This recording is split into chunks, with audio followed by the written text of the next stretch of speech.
O New York Times convidou-me a exprimir-me brevemente sobre o perigo fascista. Em resposta a esse convite, envio as linhas que se seguem. Pretendendo ser breve, exprimir-me-ia de um modo categórico e dogmático que poderia dar uma impressão de imodéstia. Pedirei, portanto, aos leitores o favor de serem indulgentes para com a forma das minhas considerações e de não se interessarem senão pelo seu conteúdo. Quase toda a gente neste país considera o regime e o modo de vida fascistas um mal contra o qual nos devemos defender por todos os meios disponíveis.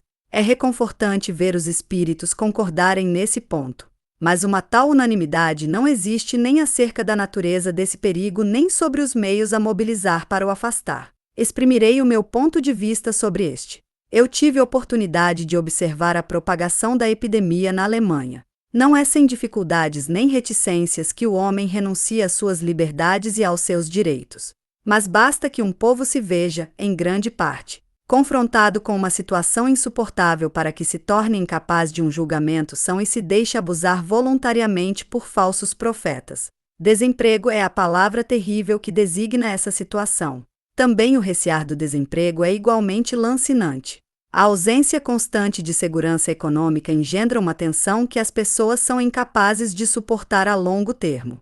Essa situação será ali pior do que aqui porque, num país fortemente povoado e dispondo de recursos naturais extremamente limitados, as flutuações econômicas fazem-se sentir com ainda maior dureza. Existe também aqui uma situação semelhante.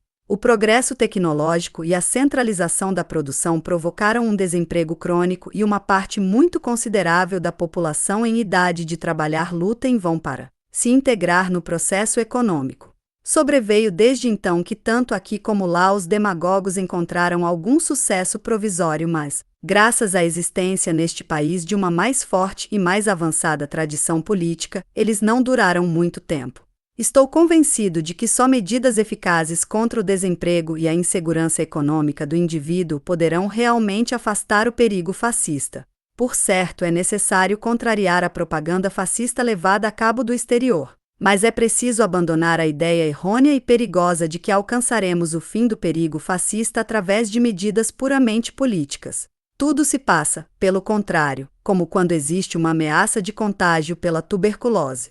É certamente bom que existam medidas de higiene impeditivas logo que entremos em contato com os germes da doença, mas uma boa alimentação é ainda mais importante, dado que ela reforça as defesas naturais do indivíduo contra a infecção.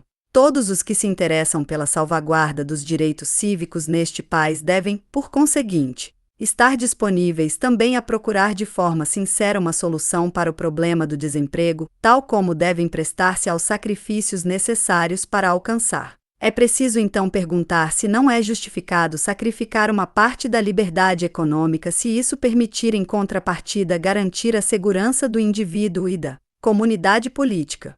Não é preciso considerar estas questões de um ponto de vista sectário, pois trata-se de nos defendermos contra um perigo que a todos diz respeito. 1. O desempregado não sofre somente por estar privado de bens de primeira necessidade.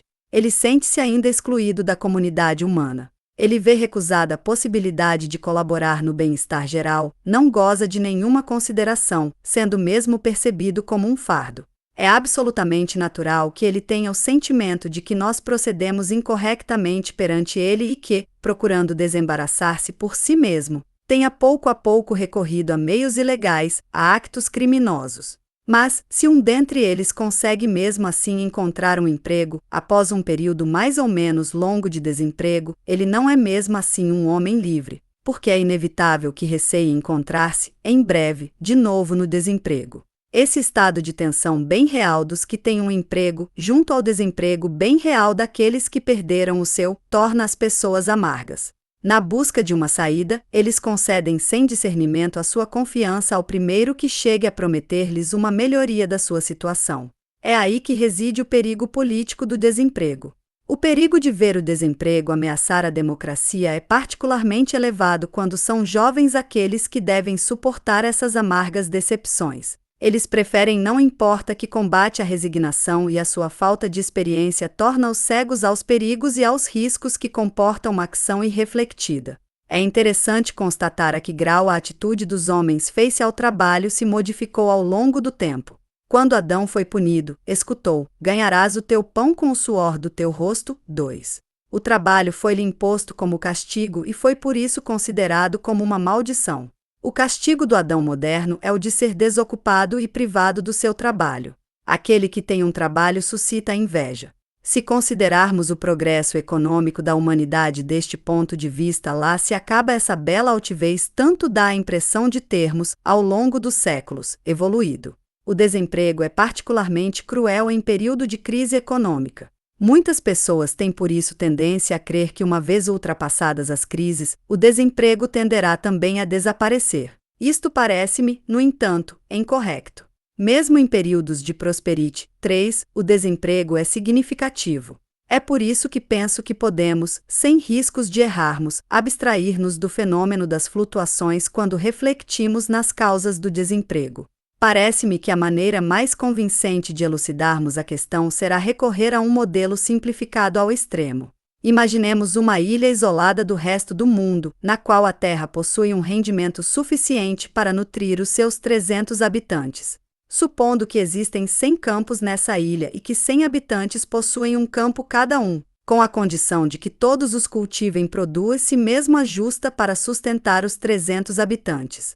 Para que todo este sistema funcione de maneira satisfatória, aqui está o que deve passar-se. Cada camponês cultiva o seu campo com 2 empregados, a quem paga para o ajudarem. Com o seu salário, estes compram aquilo de que têm necessidade para viver. Deste modo, tudo está em ordem. É então que um dos camponeses inventa uma ferramenta de trabalho particularmente eficaz que lhe permite obter do seu campo o rendimento habitual com a ajuda de um só empregado. Resultado: temos um desempregado e um camponês para o qual o lucro é mais importante que aqueles seus colegas, porque este último pode vender os seus produtos mais baratos dado que tem que desembolsar menos em salários. A satisfação é de curta duração. Ele faz, de facto, aos outros camponeses uma concorrência desmesurada. Estes veem-se, deste modo, constrangidos a utilizar por seu turno a nova ferramenta que ele inventou, o que lhes permitirá também obter doravante com um só empregado o mesmo rendimento do costume. Mas algo de grave se passou entretanto. 100 homens são forçados ao desemprego e os camponeses não mais chegam a desfazer-se de 1/3 da sua colheita, tanto mais que não existe mercado exterior. Produzir do mesmo modo de futuro não tem mais sentido algum. Não existe procura correspondente àquilo de que 100 homens têm necessidade para viver. Pode-se, entretanto, produzir quanto muito um pouco mais que 2/3 da quantidade normal a fim de evitar que os 100 desempregados morram de fome e se revoltem. Eis que vejo os meus sensatos leitores torcerem o nariz de desdém e dizerem que nada percebo de economia. Esses 100 desempregados, pensam, acabarão na realidade por descobrir na sua miséria um meio de fazer frutificar o seu trabalho utilmente e de receber em troca dinheiro e pão. Eles poderão, por exemplo, tornar-se cabeleireiros, actores, enfermeiros, etc., e dessa forma suavizar a vida da comunidade. Eis o que é perfeitamente verdadeiro. Mas que este processo não logra, contudo, compensar o facto de que a necessidade de mão de obra baixou em virtude do aperfeiçoamento do processo. Eu o vejo revelar-se na nossa economia de verdade e não neste exemplo um pouco simplista que escolhi para clarificar a ideia. Voltemos ainda ao nosso exemplo.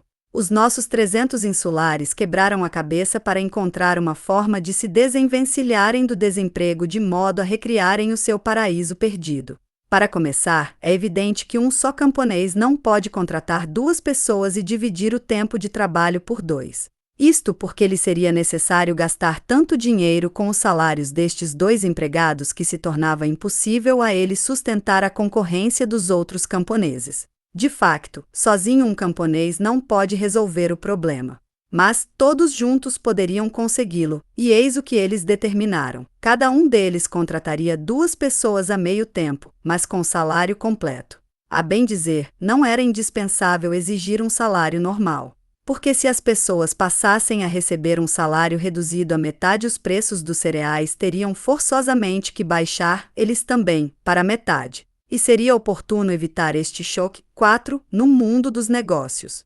Se estas pessoas tivessem podido dispor, como nós, de um vocabulário erudito, elas teriam qualificado essa solução de economia planificada, no quadro de uma sociedade capitalista. No caso da nossa estrutura econômica actual, que é eminentemente complexa, o problema é muito mais complicado. Ainda assim, ele não permanece por isso, no essencial, menos o mesmo.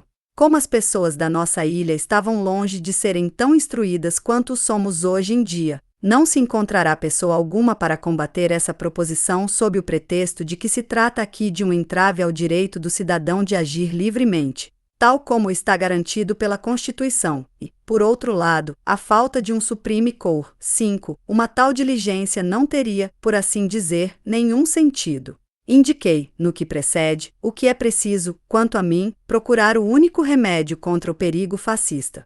Impormo-nos voluntariamente limites em favor de uma ordem cuja necessidade reconhecemos é, na verdade, em geral, o meio mais eficaz para chegar ao mais alto grau possível de liberdade e de segurança, inclusive no domínio da política internacional.